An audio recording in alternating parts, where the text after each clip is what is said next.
Great, so welcome to today's video. We're going to do, thought it'd be interesting to do a fitting with Matt for his driver. So something that, this wouldn't be a vertical's normal fitting because Matt doesn't have normal speed. It's ridiculous amounts of speed, but also it sort of magnifies some of the changes that we like to see. So the principles still stay, broadly speaking, the same. But from an action point of view, we need to think about it slightly differently, So game of drive you've had quite a while now? Yeah, well, I've had this F9 since the day it came out, so yeah. What's that, going on five years now? I don't know, blurs. Yeah. Blurs into the amount of product launches. Yeah. And that Cobra drive was a bit of a game changer from a spin stability point of view.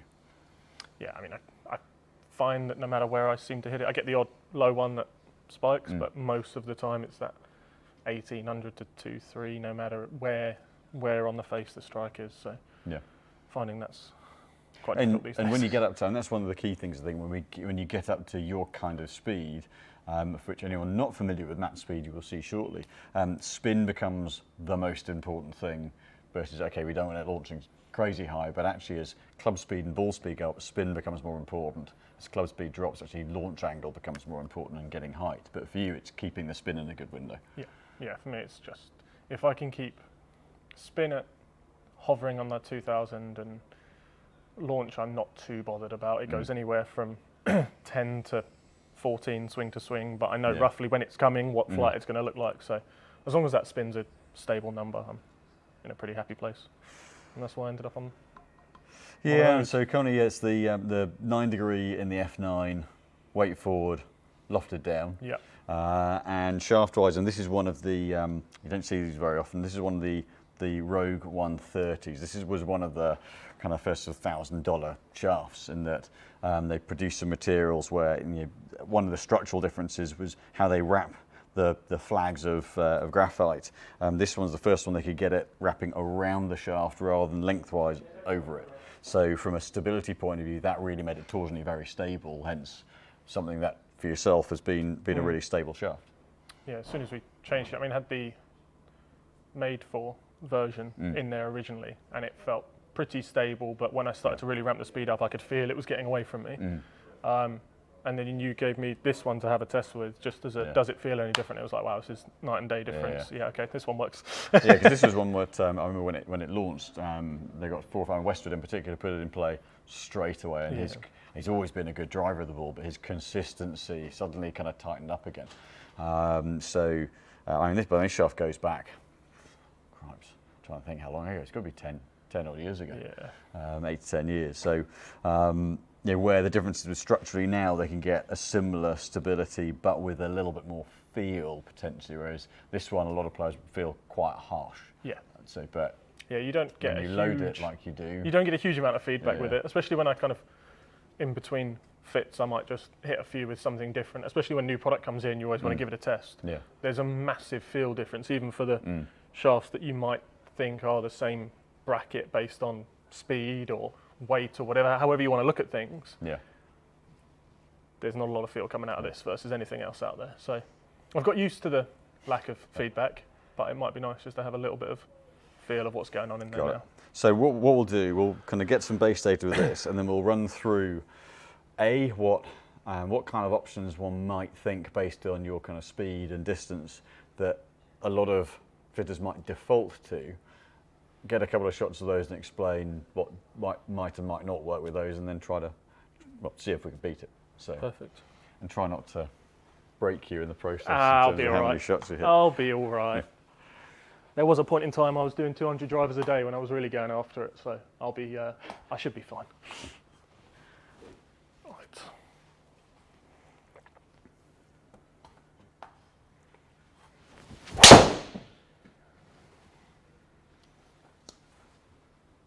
That's the one I've been struggling with over the last sort of 3 months or so. It's the one that just gets a little toey and then just see the left side of the course. Is that something from an action point of view that you're... From an is that more strike point, do you feel? Is that more what you always struggle with from a swing point of view? It's probably a combo of the two. It's a strike point thing I know dictates the direction of it. because swing lines are pretty square. But I don't know if it's a swing thing that's started to cause the change in. I'm conscious that swing is a little different to how it was maybe when I first put this in play. So I was maybe a bit more of a pull fader at that point, whereas now I'm trying to just hit it a little straighter. If I go back to that old kind of pull fade swing, it should come out pretty optimal. Or just bottom it and. And that, I don't know whether James has got the shot data on the screen there, but that's when you're getting to the kind of speeds that you're at. You know, these are your kind of gamer swings at 125, 126 miles an hour club speed. A low contact, that spin's gone. That's the one that's made me try and go more towards the draw swing, is I don't like seeing that. Yeah. If I get that strike with a draw, it sits at high 2000 spins and still goes 325, 330. So I can play that. Yeah. That's why I've gone away from the fade swing. Yeah. Because I just felt it wasn't very safe. Stop it being driver or 5 wood. Yes, exactly. Yeah.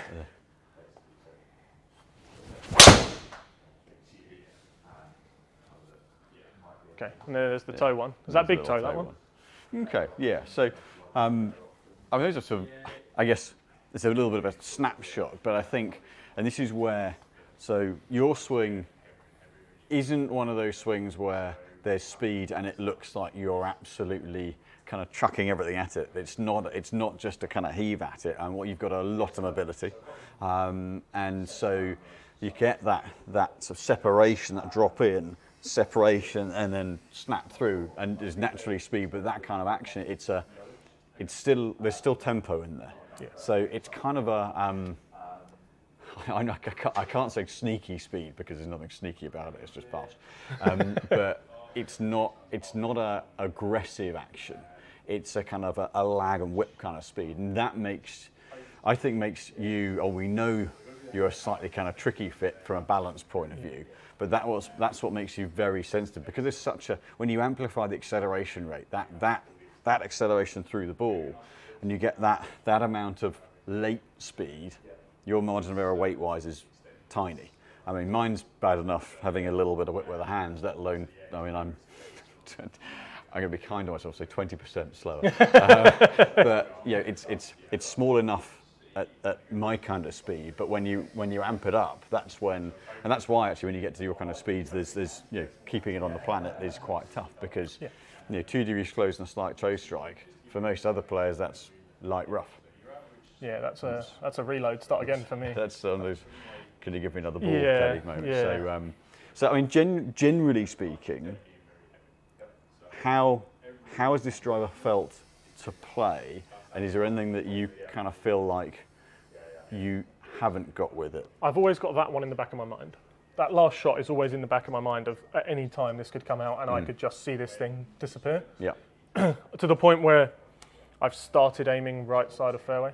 Okay. Because I'm conscious that second one is not a shot I ever see out on the course, because I don't play that fade swing. The fade one, yeah. I don't play that swing on the course, so that's not one I ever fear when I'm out there. Well, if you want to put it in play, it's just a 6-iron at 220 yards.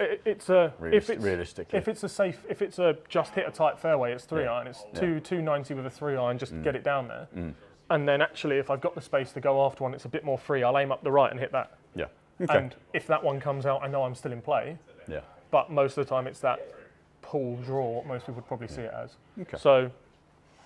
So what we'll do first is, I mean, the natural thing for a lot of players who've got a lot of speed, the first thing that most fitters do go, well, if you've got speed, you must need weight to keep control of it. So what we're going to do, I'm going to get something that goes, so this is like a 67, 68 gram shaft. We got set up just over 45 inches, and we're just under D1 and a half, 1.6, I think it comes out at. So not massively head heavy, very, very evenly balanced through. So I'm going to try and keep the balance the same, but we're just going to up the weight and go, because that's, in theory, most people go, well, you must go heavy and very stiff and rigid and see what happens. Yeah. Intrigued to see what toy he brings over. Yeah. Oh, he's near the Ventus. That is a Ventus TR of some form. Yeah. So you naturally look at that speed and you go, okay, right, heavy stiff, strong profile. I've not gone tip heavy with it, but Ventus TR Black 7X. Because you go, well, surely that should be the logic. Structurally, that should be a shaft that stands up. So.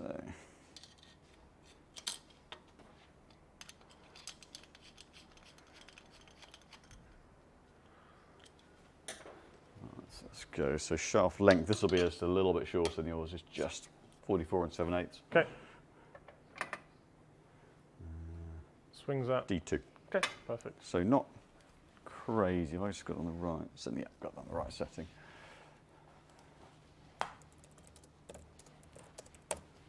So immediately just moving that, it feels like this is going to be hard work to. And that's something to be fair, I think you and I are quite similar. At the moment you waggle it, you yeah, kind of... I'm immediately thinking this is block right or big flip left territory. Which I know that's what I've just hit 2 of with mine, but hey ho. Yeah, over she goes. Yeah. That just feels hard work. I'll give it another one. Yeah, we'll give it another one, but and then we'll also explain. So what I'm looking at, and particularly for this is looking at that sequencing between player and club and how connected that rate through the ball is. So I want to see arms and club extending through, which leaves the face on line. For someone like Matt, who's got a very, very, very strong hip rotation, once he gets back, you get one of 2 options. One is lift the handle and over there, and the other is a player that fetches it round and gets that late catapult. And it's granted something that I can see, having looked at swings for 19 years, but that's something that you tend to see, for Matt, that little bit of right shoulder up and face over comes in, so that hence heavy going left on you. Yeah, so that one there, where you've just kept going with the swing. Yeah, I've tried to, I don't want to change, I don't want to try and force the club to work, I just want to swing the swing. Because I'm conscious within a couple of swings I can make it. Will do, yeah. But that's then, we've seen your face angle close 5 degrees. And that's a case in point of it being here, that way, and smothered around. But again, at your sort of speed, it gets healed, it's sort of taken out a little bit of the shape. But that then, you've then got to throw the handle there, slow down, and to try to make it work. And actually anyone who's got a sort of faster twitch power base kind of musculature can't do it. Yeah. Not with any consistency anyway. So, this is where that kind of the general principle of if you have speed, go heavy and stiff, actually really falls down. And actually, unless you start to use mechanics and look at how someone moves and creates the speed, you can go really horribly wrong. Yeah, I made that mistake a couple of years ago. So I'm sure you've experienced that in the past. Yeah, before we put that shaft in there, I toyed around with changing from the original one I had in there, and I put a 78 gram hazardous smoke, one of the original hazardous smokes. Okay, yeah. Worst decision I ever made. That lasted in the bag for 2 weeks. And then I went back to the old one, so I was like, yeah, this isn't gonna happen. Yeah. So I'm gonna we know going heavier isn't a great option for you, so we're gonna bring that weight back down, and then I'm gonna get a couple of different profiles, or a few different profiles in terms of weight, balance point. But obviously we know we need it to be structurally stable. Mainly because of that acceleration rate, that load on the shaft, we want to hold on as much as possible. And that is one area where, in the main, we'd often go through fittings and say, okay, well, flex isn't really that important. Whereas actually, for yourself, it takes on a little bit more importance in terms of not letting the shaft sort of load and deform too much, because that helps strike quality. Yeah. So, I'm going to get I'll bring a few different options in. I'm intrigued to see what he brings, because I have to say I've toyed around with it a little bit myself this year, and with differing success. So it'll be interesting to see what comes back.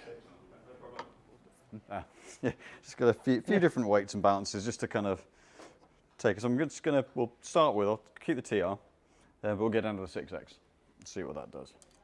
I guess it's without sounding like I'm trying to compare myself to Rory, it's the same reason why he plays a 6, right? Yeah, he's 126, 127 club speed.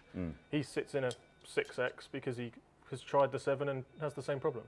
Yeah, and he's got that different way of doing it. He has got that sit into it, rotate, and if he gets it wrong, it goes under and that way, and he's got that release. And he's got to try and really fetch it. So it's a similar thing, but it's a different, slightly different way of getting there. But yeah, the worst thing for either of you is getting stuck behind, except then brings in that rotation rate left. So so actually slightly. Okay, so this one's at 45, so it's just under. We might need to tweak head weight, but it's D3, so it's a little heavier swing weight.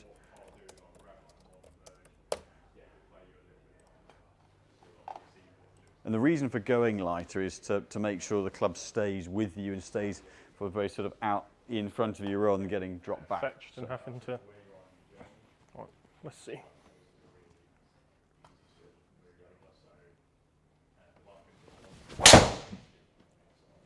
Bottomy, but it felt better.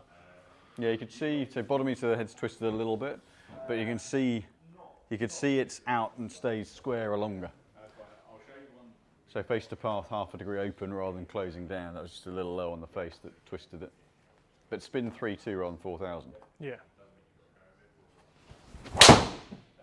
Yeah, so that you can see is a lot squarer. Able to start that online. I mean, if you meant to do that, that's great. A bit more like it. Yeah. So straight away dropping down that weight, that's cleaned things up. So it's allowing you and club to arrive at the ball at the same time and carry on through rather than that sort previous of separation. out of sync and a catapult.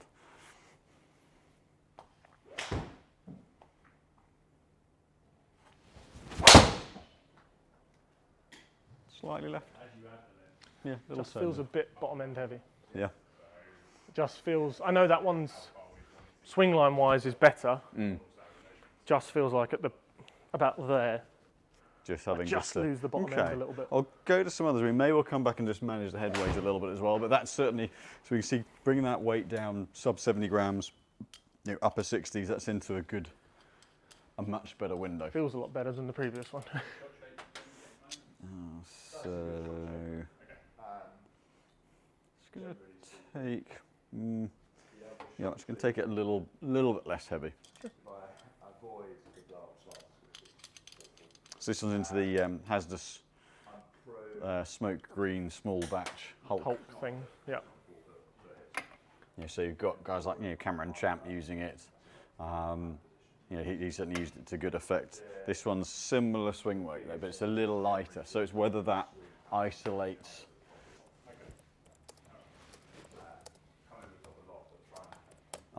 the bottom end of the head weight a little bit more and makes that a little bit more detached, or whether it actually allows you to keep it online more. Definitely a different delivery pattern. Yeah, it felt like felt a little bit, where's it gone, find it, swing it, rather than the move straight through.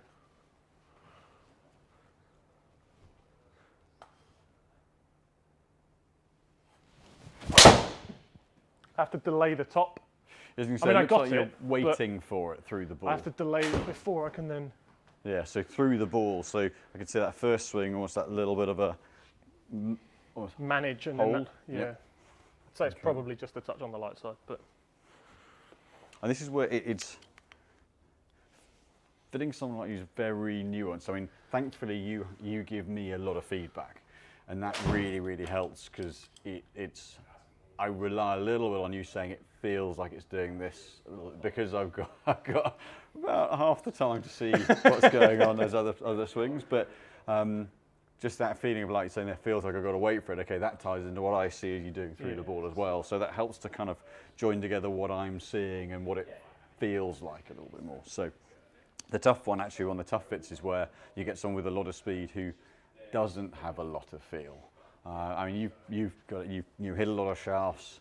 You know what feel changes, and to a point what shafts are likely to do what. But also that helps to kind of tie in and reinforce what's going on, what's visually actually going on, as well as what it's not just you making a bad swing. You go, okay, right, I know that shaft can do this.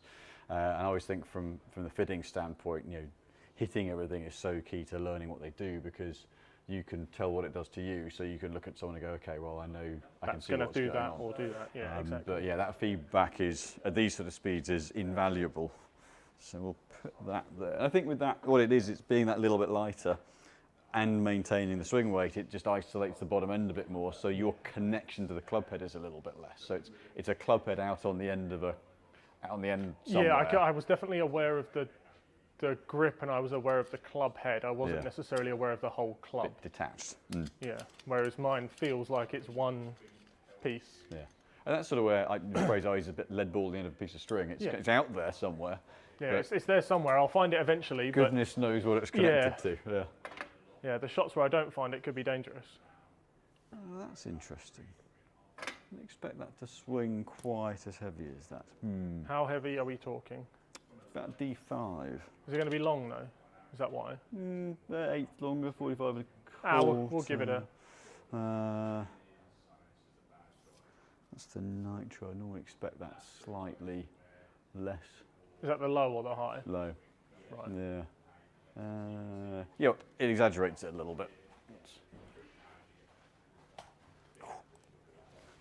So this one's the TPT, the Nitro 16 low, so 65 gram, low torque, structurally designed around low. This is a Jason Day model that he's been using.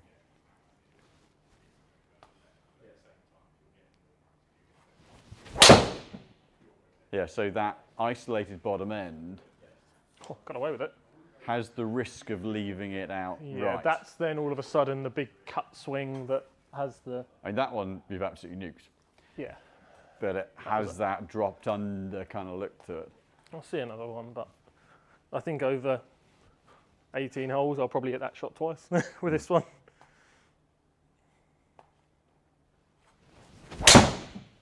Yeah, again, there's that. Healing. Again, what I'm looking at, yes, it's gone straight, but it's got that separations kind of snap at the bottom end. And I don't like the numbers that have come and from then the it. spin's just flared up even more. So, Yeah. right.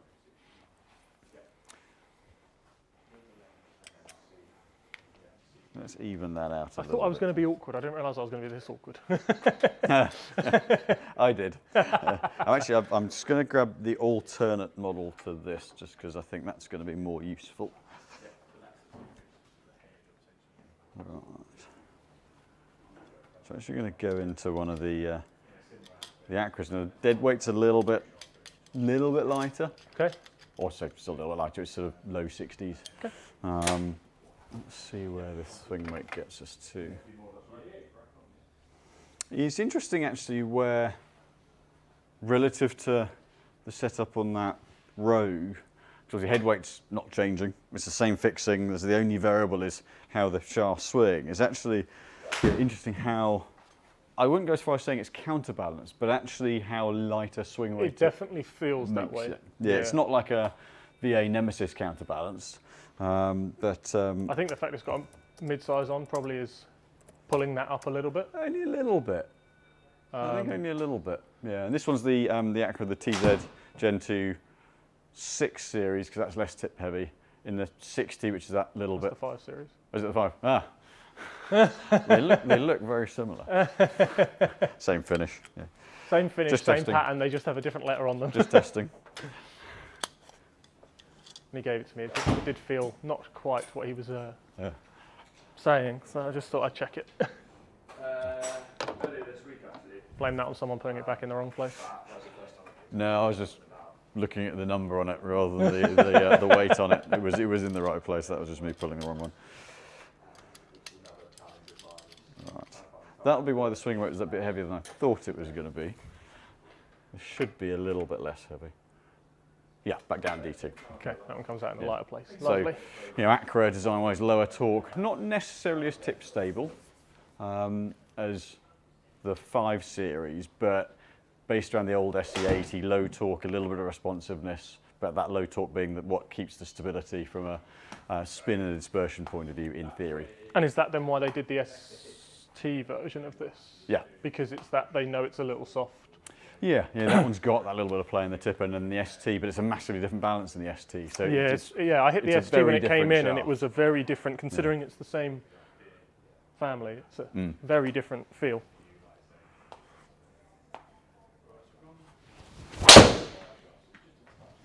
Yeah, so that from a I know that's gone left, but actually from a flow point of view, it's stopped that drop under. It's probably a reaction to the first swing with something that's a little lighter at the bottom end, to be honest. Having hit the last one I hit was a D5. The last few have been heavier. And actually, so fitting someone like Matt, he will adjust very quickly.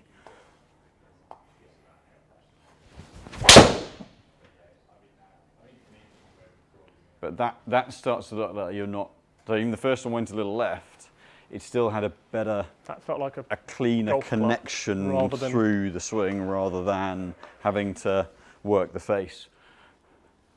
And actually as golfers we all compensate pretty quickly, so you tend to see, no matter what someone's standard, a level of compensation for what they've been using or we're testing with.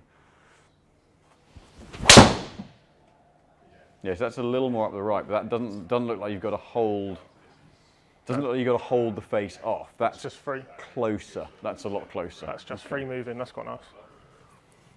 It does just feel a little bit soft. There's just a little bit of give at the bottom end there, but feels pretty good. Okay, so if that one's in a better place, I'm gonna go counterbalance just to compare that. But certainly, and that's where I think that TR black is at the top end weight-wise, that kind of 66, 67. I definitely do not want to go heavier than that. But I'm going to keep the weight there. I'm just going to go a little bit more counterweight. Interesting. Okay. So, Tensei 1K orange 60.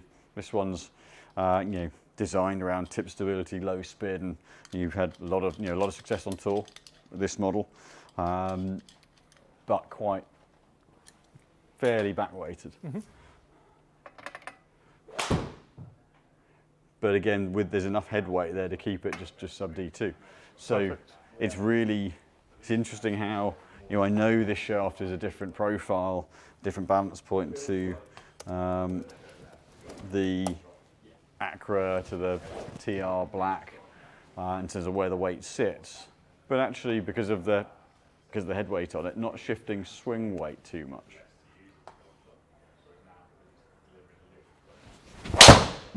Oh, that feels soft. Yeah, that feels obviously soft and giving through the swing.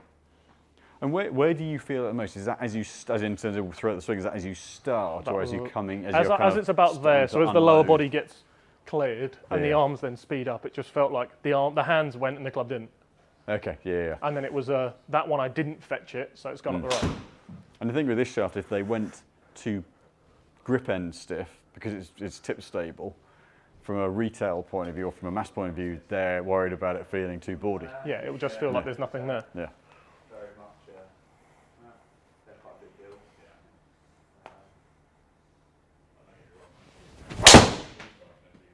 That's the one where I tried to fetch it with the hand to keep it safe, because it just feels like there's just too much load. A bit too much down the bottom as it's.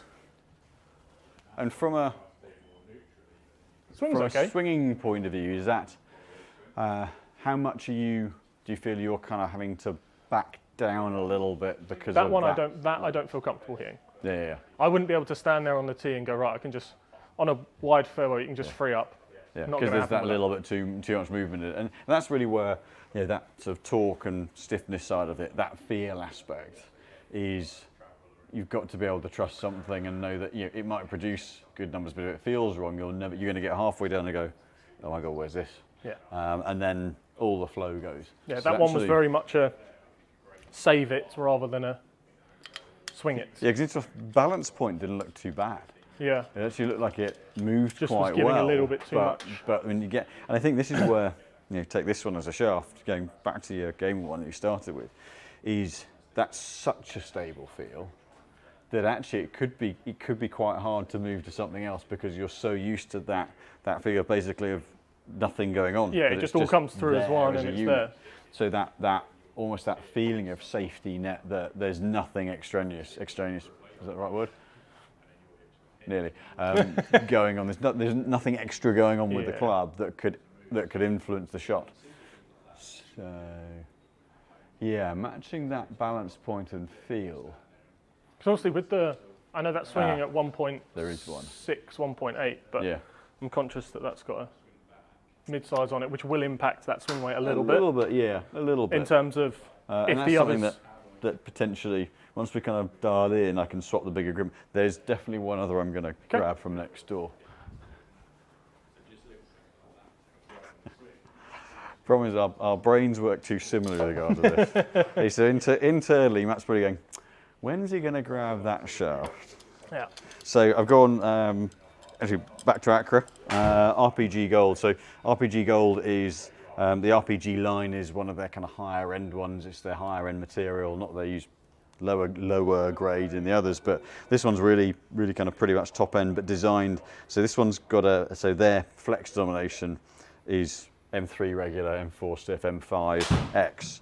Now this one, depending on whether it'll pick it up, there's let me find the right bit. There's a plus next to the M5,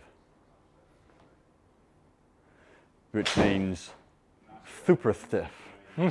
That means like more than X. So this range is designed to be really stable.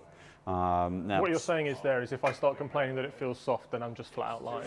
Well, but then the only thing it can be is a what we call kind of zonal stiffness, and whether I typed that in nearly typed that in correctly. So if it doesn't feel stable enough, then it's probably because it's not stiff enough, realistically, in the handle end. Gotcha. So, and then the cases we then go, okay, well, let's go back to one of the others and then we'll revert back to your current one and see whether that, just from a comfort blanket point of view, gives you that much more.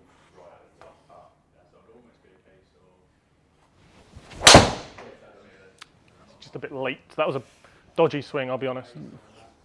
It was a bit...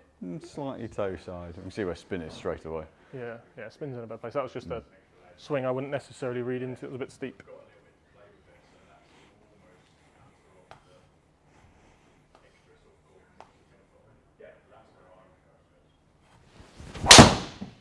The golf swing. So to me, I would say we're heading closer to the upper end of the 60s weight-wise again. Is it getting too much? Is it just, yeah. I think is it making you have to work it just that little bit more? Okay. That was watching the first swing, that was my first thought, having seen the others.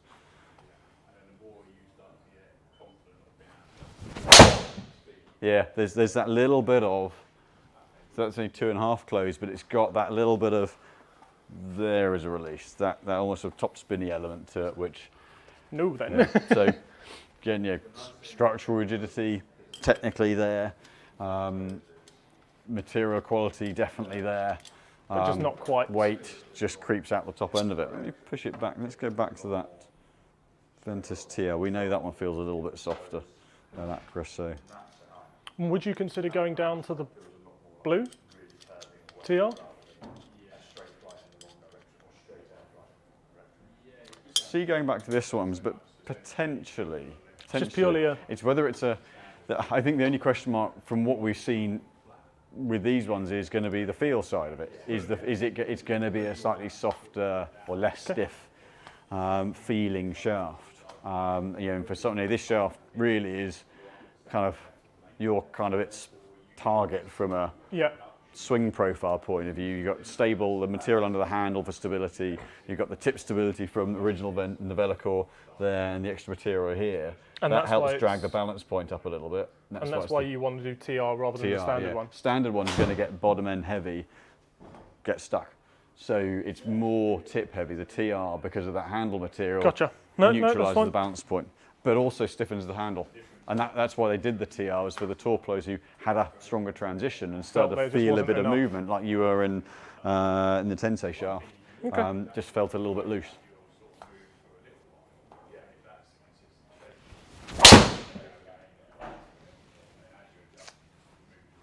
Still got that left.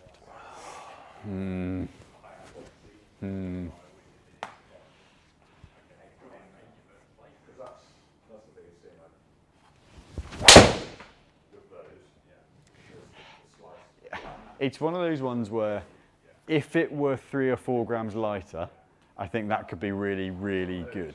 just a bit on the heavy it's side. just not 3 or 4 grams lighter. So it's just got that, like that first one's got that face closure in it. Let me put the game one back in. So I think, yeah, that's... It did feel a bit manage it rather than swing it. Yeah, and I think this is where, this is a very, this is a pretty unique shaft. Yeah, I did have a feeling when we started, we were going to stay shaft-wise. We were going to stay in this just because of how different it is. Yeah. That bit might need a tweak, but Yeah. because I think it's probably not giving me everything I could have.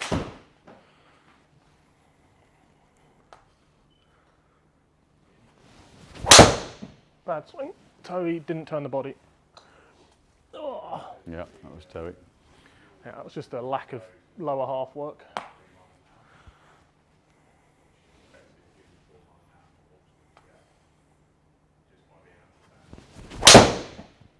Toey again.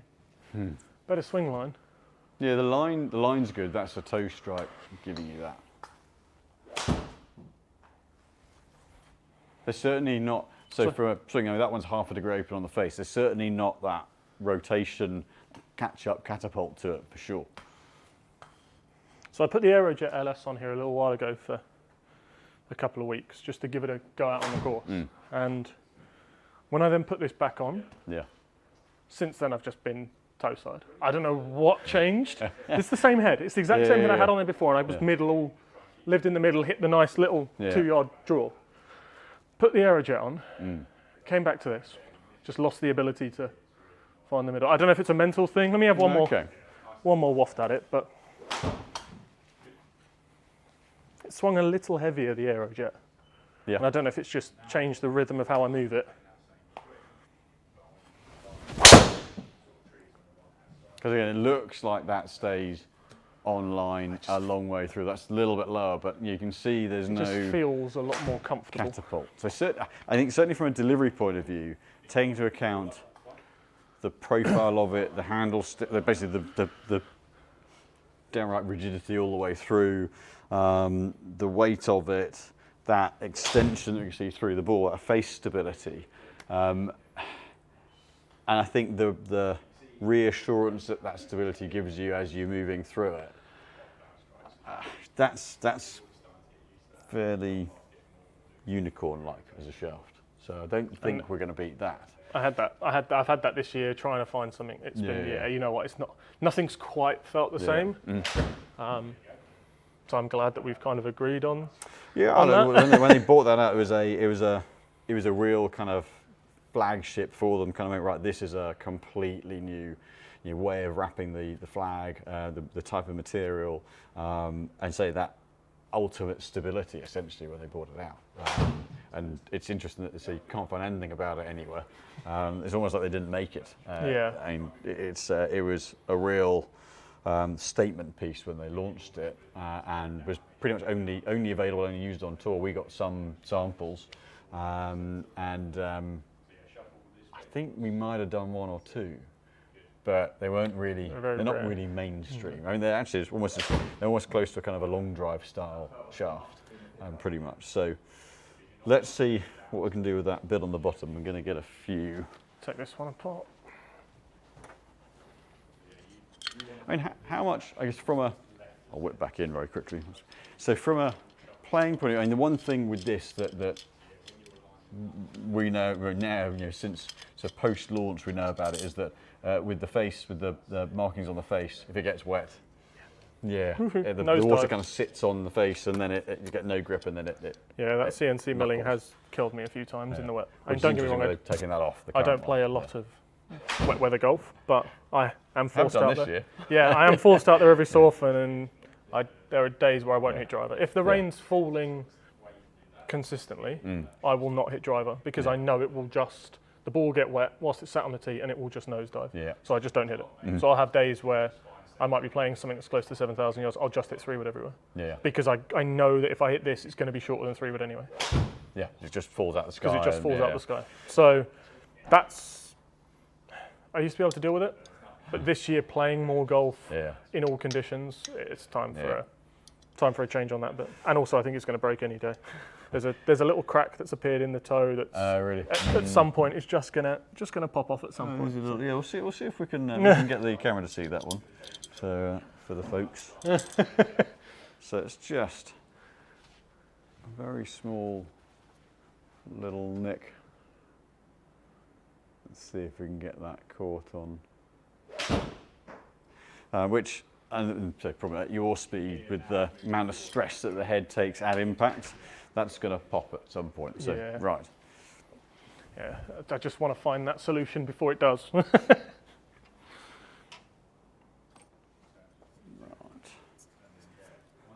So something you mentioned, let's sort of go over to that. The only observation I will make about that Aerojet is shape-wise, wasn't a fan. It's a little more squat in the face.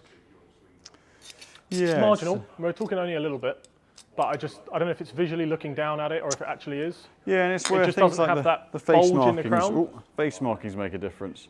So depending on how visible that is, having those markings on the face versus not, that can really affect how the club sits and looks. You know, depth, face angle behind the ball. Yeah, it just doesn't look the most inviting of the options this year. Do you think that's because you can't see the face? That there's a kind of nothing to really reference? Very much possible that it's because of the fact that I'm so used to Cobra having something on the face to market, and I know it's Cobra because you can see the C on the top. It just looks like it's missing the sort of the bulge you tend to see at the top of a face. That kind of that bulge that sits on top of the head. It just doesn't have it. It's just very centre and then flat. Possibly where, it just doesn't have that. Where that crown starts, it just rolls off a bit too early for my eye. Also, it all blends into one. Yeah, I know I'm being particularly picky with that. Yeah, but it's something we always say to people is that you've got to look forward to using it. You've got to like what you see at the bottom. I just worry about the high strike with it. D1.6. Interesting. Strange. Feels heavier.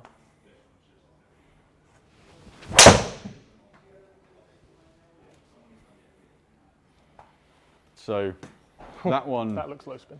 Yeah. Ooh.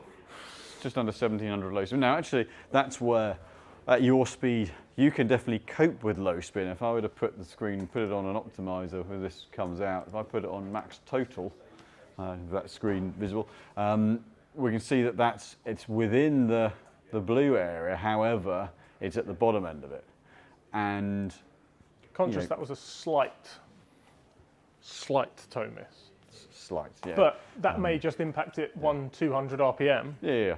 But it's one where it's kind of what I do with my driver head is I didn't want to go too low spin. One, I've got a bit of a left miss, which turns the spin down, but also, you know, it'll run out a few yards extra, but actually it's more knowing what it's going to do. The safety net of a bit of spin, a little bit of spin. I'd rather sacrifice 5 yards and spin it at 2-3, knowing what it's going to do, than have the 1600 in it that it's going to hit the ground and just motor.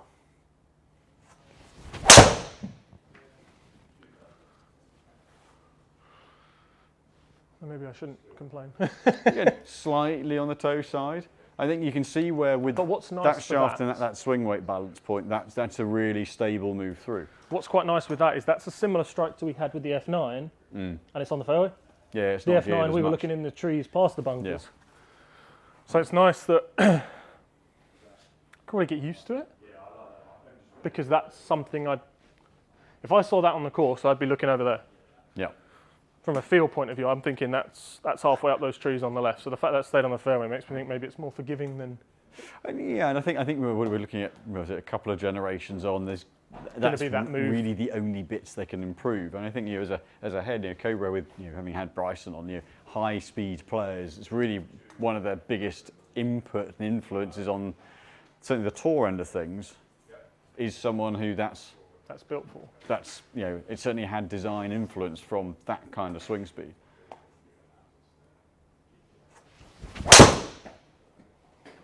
Nice balance. Okay. Looks like I'm staying Cobra. Oh, don't speak too quick. But a good option. Yeah, and the other bit, depending on strike, you can move the weight heel or toe just to move the CG a little bit to suit strike point. So if you're living a bit on the toe, you put the heavier weight on the toe side. That's the bit that quite interests me with that from a construction standpoint, is those 2 weight ports on the front in the LS. Which is that. So you've got currently got the heavier weight in in the toe and the 3 in the heel, which with Matt's strike point just, that's really, didn't do that. Need to be an octopus.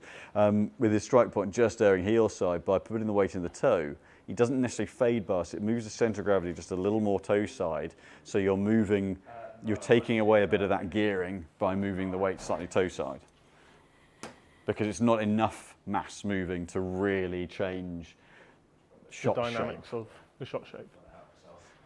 So let's go. I'm going to go the one that, in principle, is all about stability. I'm going to go to the Ping, the 430 LS.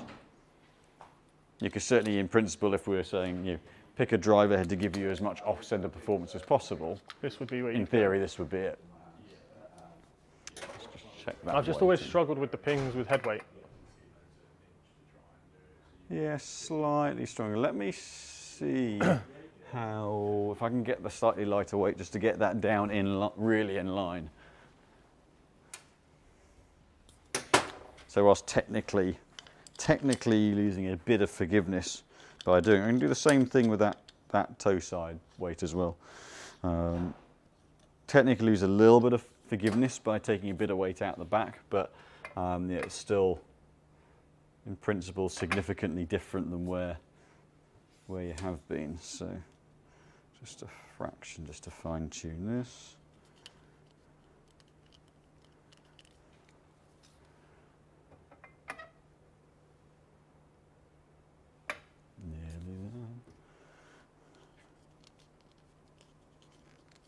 Okay.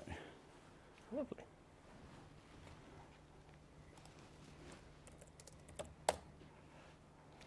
It is a bit of a bigger footprint.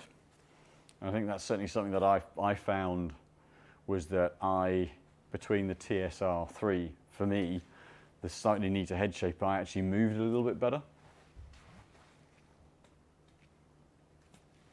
Don't like the way it sits. It just makes me think it's going over there. Okay. It sits really open. I know it's... I've lofted that down a little bit. I know it's the same loft down as we had on both of those others, but visually, I think because of the turbulators and the carbon crown, I think it just looks like it's a lot more rounded to the right. This just makes me think I've got to do that to try and fetch it, which I'll try and not do. I'll try and just swing it.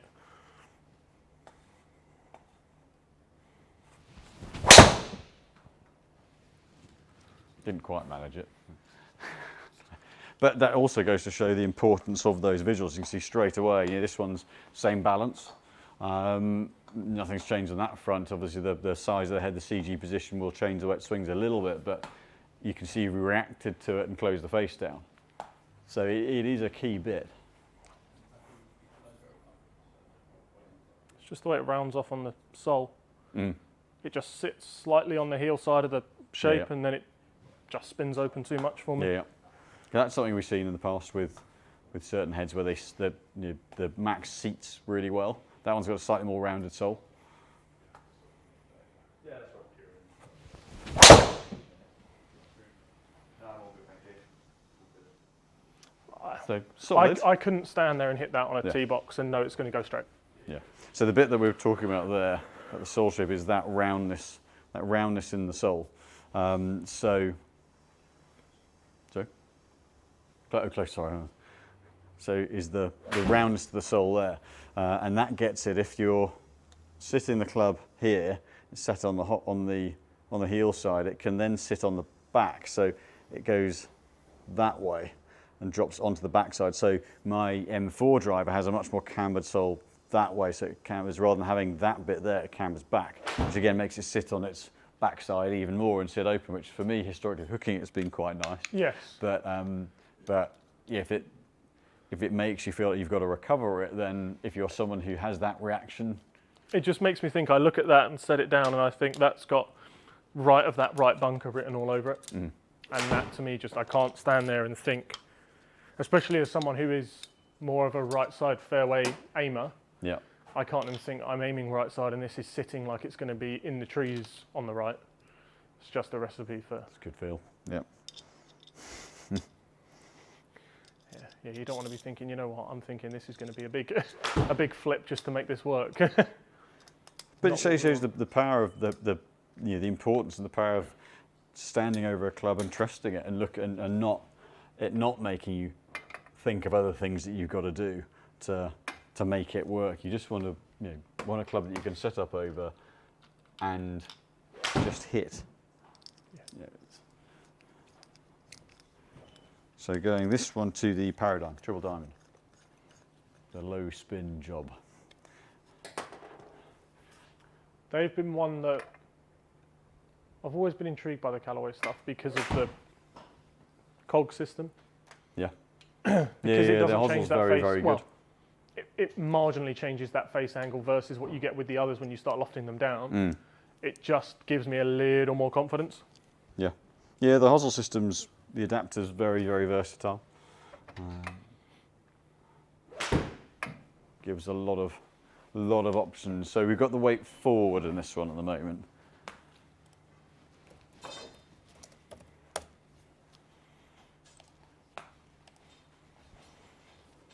Ball speeds of this has been good this year.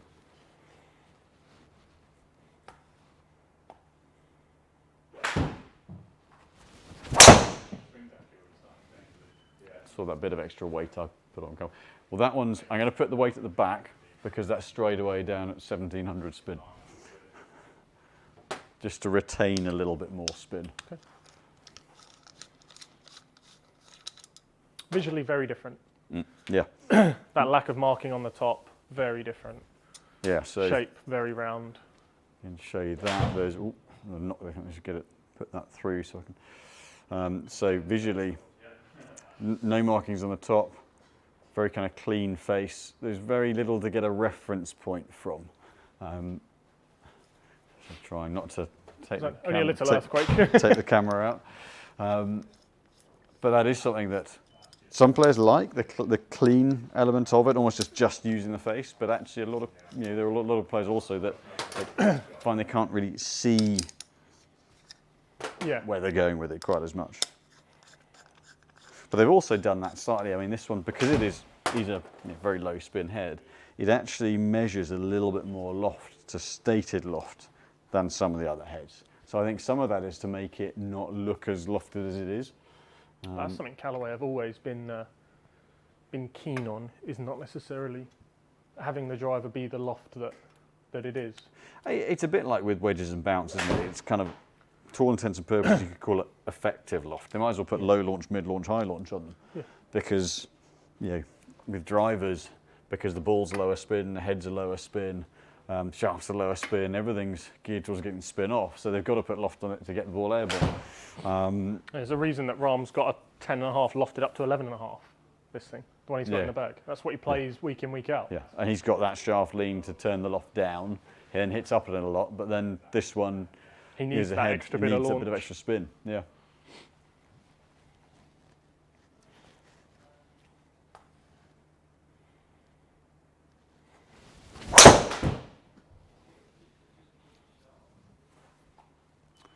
Still 1900 on spin. That's my only. That's probably, if your misses toe side, that's probably my only. Callaways have always been brilliant out the heel for not. I'll try and heel it then. for not letting spin flare up. Yeah. And for maintaining ball speed, but toe side historically, their low spin heads have been a little volatile for the loopy one left.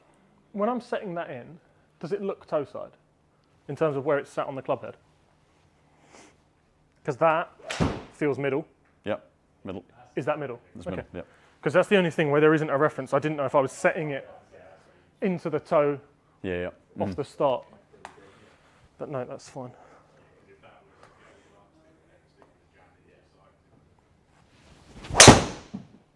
Bit of weight come off that when you hit it, but so it's a little bit more up and down. Yeah. I think in terms of that spin. I think the consistency we saw off the other head. I think with this one we're having to rely on a bit more loft to make sure there's flight. Right, got you. Rather than just being able to flight it. Yeah. Yeah, it's going to create more of that up and out flight. And if you don't get the up and it's down, I think that, for you, not quite as safe. You'd probably get your longest drives out of that head. But not your most consistent long. Yeah. Got you. So let's give that Strixon a test out.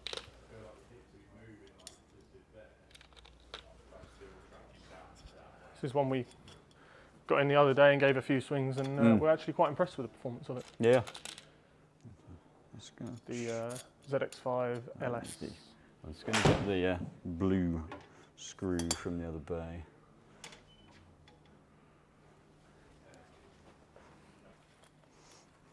Right, so ZX5 LS. Yeah, this will be an interesting one. 8.5, is that the 8.5? Yeah. Okay, so we can add a little bit of weight to that as well. Okay. So I found this pretty good for low spin. It's certainly a different shape and look looking down at it. Mm. A bit more kind of old school matte finish all the way through. Less obvious tech when you look down at it. You know, you can't see a carbon crown, you can't see a turbulator on the top. It's a lot more of that simple old school look. It's very simple, yeah, very simple look. Having played an F9, it's not really got anything on it. Mm. It's got a bit of carbon on it, but that would work for me. Yeah. Yeah, in this head, I think it's been, it's had good tour usage. Kepka using it. I think Matsuyama using it. I mean, anytime Kepka's using it with the numbers he's putting out of it, it clearly works.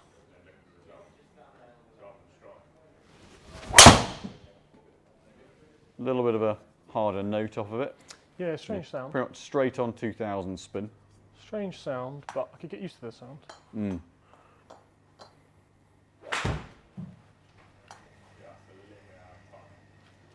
Launch. Yeah, Strixon certainly been, wood-wise, haven't really been quite there of late, but this one's, I think, a bit of a changer for them. Ooh, bad swing. A little bit there, just turned the loft down a little bit. Just Didn't close the face too much, just rolled it a little bit.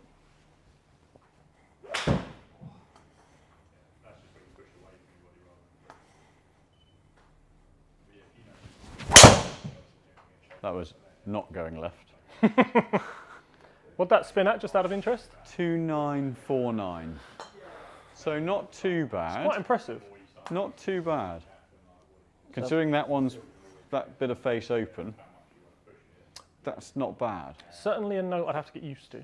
Yeah, I mean, it'll be exaggerated. I know a it's bit in here, but yeah, it's a little bit of a higher pitch, harder sound.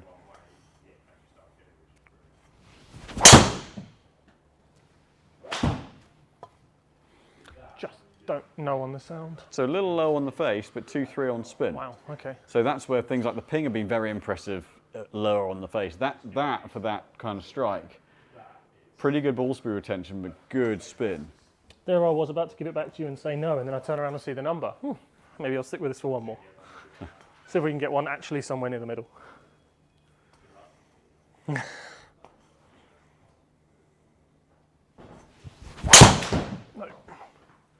I'll blame that on Tom's comment from, which you won't have picked up, but Tom's comment from over there, that was good luck when I said I'll see if I can get one near the middle. It's a very constructive relationship between us. It's impressive. Something to come back to that, Definitely. I think. That's impressive. So something that we're learning with, but actually, seeing that kind of stability on spin, like that one, a bit open face, but a bit out the toe, actually there's a good bit of stability on that as well. That's pretty impressive. I'm going to let's put the TSR, let's have a little comparison. I don't want to go 4. I don't like the 4. Just shape-wise, I don't like the 4. That was almost, you look at me going, don't have picked up the 4. I don't know what it is, something about the 4, shape-wise, too compact, too... A little small, and I think it's actually we're looking for consistency as well. And I think it's where it's always been known as the Adam Scott and no one else club. I think mentally there's a little bit of that. Intimidated. Which, but yeah, I mean, look, it's. I've got to stand on the tee box and try and hit the thing. Everyone, every golfer, no matter what level, maybe Tiger might not, but you again, it's that comfort blanket, isn't it, of being able to stand over something and know it's something you want to be using. Yeah, and I just worry with the 4 that it would be on a good day it would be great, but if I miss it, good luck. That's a 3 in an 8 degree as well. Okay. With the 8 degrees, I'm not lofting them down. Just I'm playing leaving them in at the 8. standard. So everything's been around about that 8. LS in the 8.5 was in its standard. Yeah. So sort of normalising the effective loft. I thought that was lofted down, by the way. So just sits on the. It's not open, but it just sits a little bit more pointing, shaped out. Srixon, you mean? Yeah, that Srixon, yeah.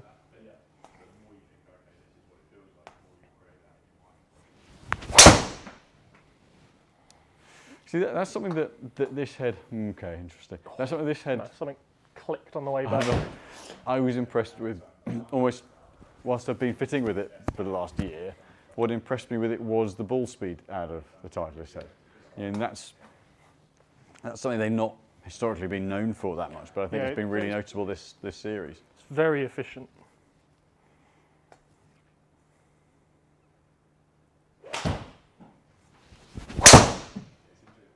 Yeah, like that one, that sounded a good hit. But okay, so that one's low? A little low, but just spinning a little more. Good ball speed retention though. But spinning just that little bit more than that Srixon head. I guess it's low but spin that's versus designed for the low spin versus a kind of a more neutral. Yeah, the threes. It's just a compact neutral head rather than a low spin head. Yeah, it's not designed to be an absolute cannon. So for me, it worked for me because I could use the loft low and not knuckle with it.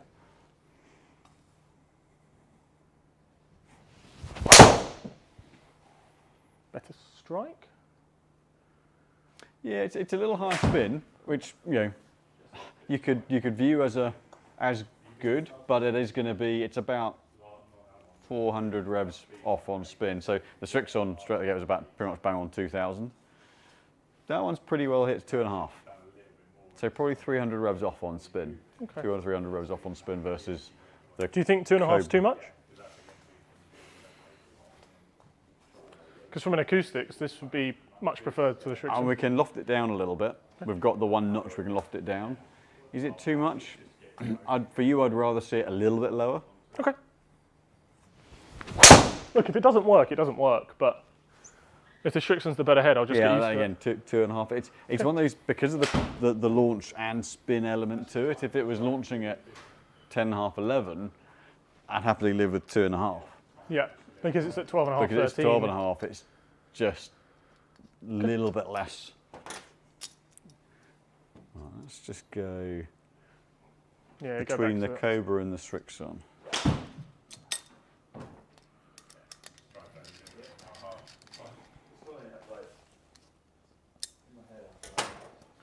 So interesting having hit the others to go back to this and see how you feel about it, whether that's still.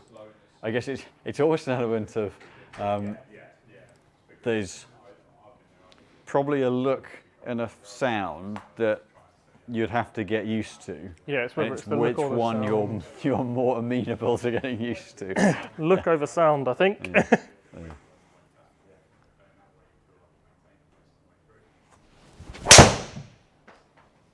Okay, ball speed good. Yeah, so that one a little lower on the face. 11 launch 2.2 on spin, so you're 250, 300 revs less on spin than the Titleist head. Oh, and ball speed's just as good. It's going Cobra, isn't it? It's just going to be another. Was that a wince because you're like, oh? I wanted a change, but it just numbers just don't lie, do they? Yeah, 350, 12 mil. That low. strike's impressive. Yeah, that is impressive. Imagine I actually hit one out of the centre. That would be dangerous.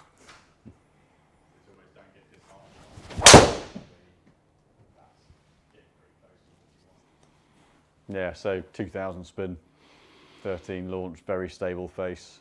It's kind of hard to beat. We'll put the Srixon back on just to get that count, but that is quite good. Yeah, I think we've got it. And what I know is nice is that won't do the nosedive in the wet. Yes, so yeah, and that's partly why they took that milling off the face for this one. What was the reason for not getting Stealth 2 Plus?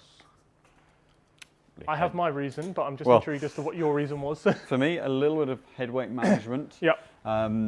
But it's also one where I actually didn't get it, partly strike point out the toe, that's going to nosedive a knuckle. It's something that if you get a player that doesn't miss it there, or has open face and misses it there, great. Yeah, but or squaring kind of or rolling. Yeah. And that's just with a tendency to get that little bit of a loop left. Yes, there's the twist face, which they've all got. They just can't call it that now because technically they got there first. But that and certainly we've seen if the strike goes a little low on the face, we've seen that spin kick. No, I would be. I was hoping that was going to be your answer because that's the couple of times I've hit it. I've thought, oh, this is very heavy, and I get it a bit low, and it just takes off. Right, let's see if we can put two swings similar to those two on there.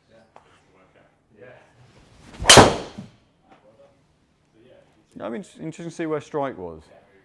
Okay, good strike. So flight's great, but there's one element straight away with that where you can say it's just lost a little bit of ball speed efficiency.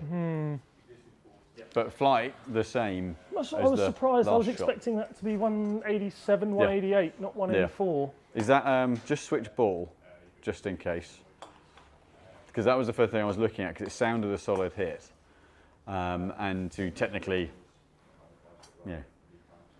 7-8 mils toe side, but that's actually just still a pretty hot bit of the head. Flight's in a really nice spin window.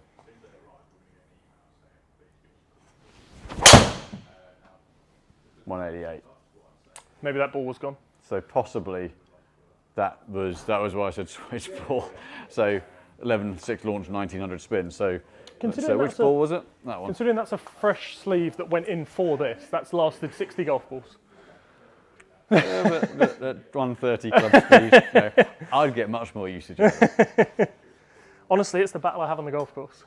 Yeah. After 10 holes, into the bushes it goes because it's no use. It's not even use for the practice bag at that point because it's so scuffed. Yeah. I start to lose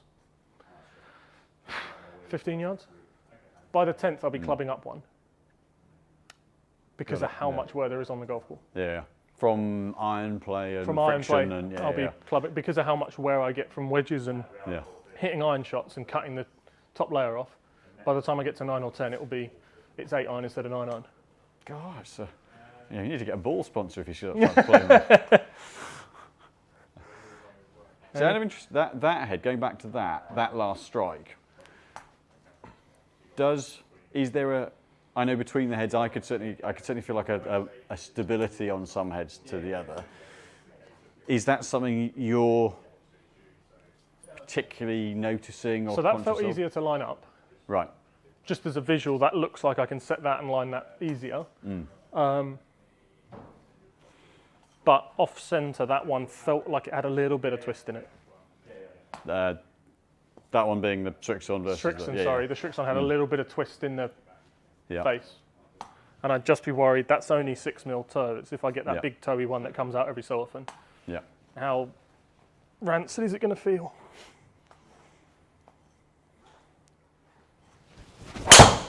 That one. Okay, yeah, so ball speed's down 7-8 miles an hour. Yeah, and then ball speed drop off. That's where the Aerojet wins with that weight in the toe. Yeah. Just stabilises it a little bit more. Doesn't have the ability to move that weight heel toe, so it's just forward. So that, with that being your miss, and I think it's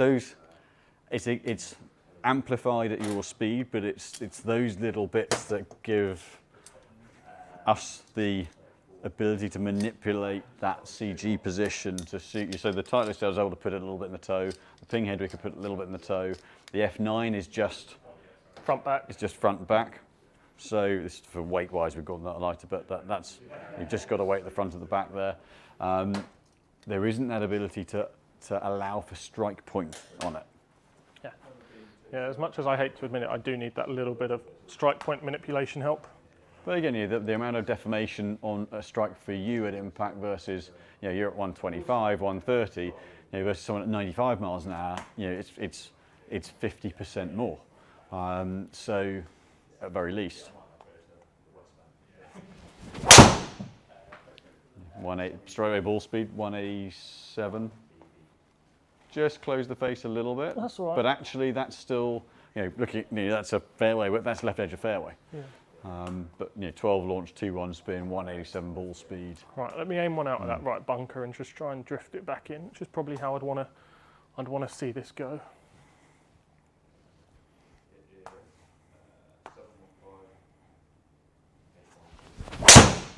Oh, bottomed it and hit it dead straight.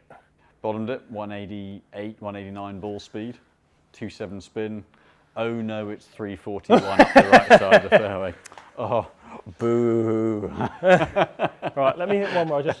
I'm sure everyone's heart bleeds watching this. I think we know the answer. I just want to hit one where I really free those up. bits in particular, straight away we've seen ball speed maintenance off centre. I just look at those numbers on the left. Yeah. I don't know if James can bring that. Don't know if James can bring that screen up there for TrackMan. But you those get numbers on the left Yep. are just so consistent. So top to bottom we got 14 yards. Yeah, I can't really get near that with anything else. Right, let's see if we can see 360, shall we? Let's just chase one. If I've got a free fairway and just hit it as hard as I like. And block it. Oh. Haven't done that for a while. 90, just came off it a little bit. 191, okay. 191.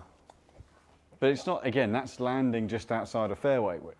Yeah, it's at 2.9, that's pretty. Yeah, for pretty a in control. 3-degree open face. And actually this sleeve versus the Cobron would potentially, for that sort of swing, you could get it a little bit lower lofted if you Yeah, really I'd probably want to wanted play this at 7.5 rather than at 8.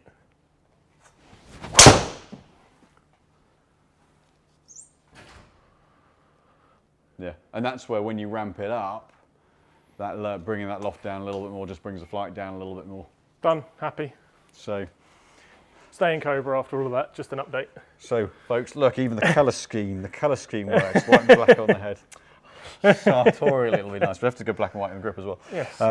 So yeah, I mean, I hope that gives a bit of an insight into at Matt's kind of speeds, the kind of things we're looking for, but everything has an application for every fit we do. It's just the margin of error narrows up that little bit because of how wide the ball goes if you get it slightly wrong. But we've dug into feel, balance profile, stiffness, weight on the shaft, and then headwise, what we can see is that upgrade from F9, which is a couple of years old, to the Aerojet, the LS, where even just having that ability to move the weight around a little bit more, that functionality gives us more versatility in terms of getting the club set up for you. Yeah, I mean, I almost changed to the LTD XLS last year and I held off because of the milled face. I said I wasn't going to change because ultimately the problem I have with that is the low spin one in the wet. The milled face, I tested in here, still did the same thing. Yeah. Seeing that, I thought, I'm in trouble now.